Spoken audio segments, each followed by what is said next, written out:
উন্মোচন হয়ে গেল বাংলাদেশ পাকিস্তানের মধ্যকার ওয়ানডে ম্যাচের সিরিজের ট্রফি। তবে এই ট্রফিটি দেখে সবাই চমকে গেছে।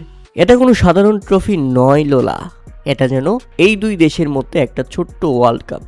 হ্যাঁ, পাকিস্তান ভার্সেস বাংলাদেশের ওয়ানডে সিরিজের ট্রফিটির সঙ্গে কিছুটা মিল রয়েছে ওয়ানডে বিশ্বকাপ ট্রফিটির সঙ্গে। তাই তো সামাজিক যোগাযোগ মাধ্যমে অনেকেই পোস্ট করছেন, অন্তত এবার বাংলাদেশ পাকিস্তান কেউ একজন বিশ্বকাপ জিতবে।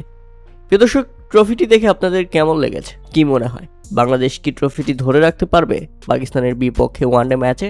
কেননা পাকিস্তানের বিপক্ষে বাংলাদেশের ওয়ানডে রেকর্ডটা খুব একটা ভালো নয়। তবে ঘরের মাঠে বাংলাদেশ বাঘ, যে কাউকে হারিয়ে দিতে পারে, বিশেষ করে মিরপুরে। আবার এই ট্রফিটি দেখার পর অনেকেই বলছেন বাংলাদেশ বিশ্বকাপ খেলতে পারেনি, তবে ওয়ানডে বিশ্বকাপ খেলবে। সে কারণে আগে থেকেই ওয়ানডে বিশ্বকাপ যাতে একটা ফিল হয়, সেই অনুযায়ী এই ট্রফিটি তৈরি করা হয়েছে বা বাংলাদেশ পাকিস্তানের মধ্যে উন্মোচন করা হয়েছে, যাতে তারা মনোযোগ দিয়ে খেলতে পারে।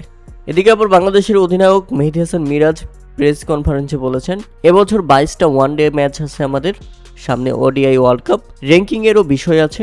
যে যেখানে পারফর্ম করছে তাকে সেখানেই খেলানোর পরিকল্পনা আছে আমাদের। পাকিস্তানের বিপক্ষে আমরা শুধু জিততে চাই। শুধু এখানেই শেষ নয়, মেহেদী হাসান মিরাজ আরও বলেছেন, আমি আমার ফর্ম নিয়ে চিন্তিত নয়। সবার আশা যেমন আমার কাছে যে আমি ম্যাচ জেতাবো, তেমন হচ্ছে না, অ্যাভারেজ হচ্ছে। আমি চেষ্টা করছি আমার রোলটা ঠিকঠাক পালন করতে। আমরা উইকেট টু উইকেট খেলবো, প্রতিটা টিম হোম অ্যাডভান্টেজ নেয়। আমরা চেষ্টা করব ব্যাটাররা যাতে রান করতে পারে, কনফিডেন্সটা যেন শুরু থেকেই তারা পায়।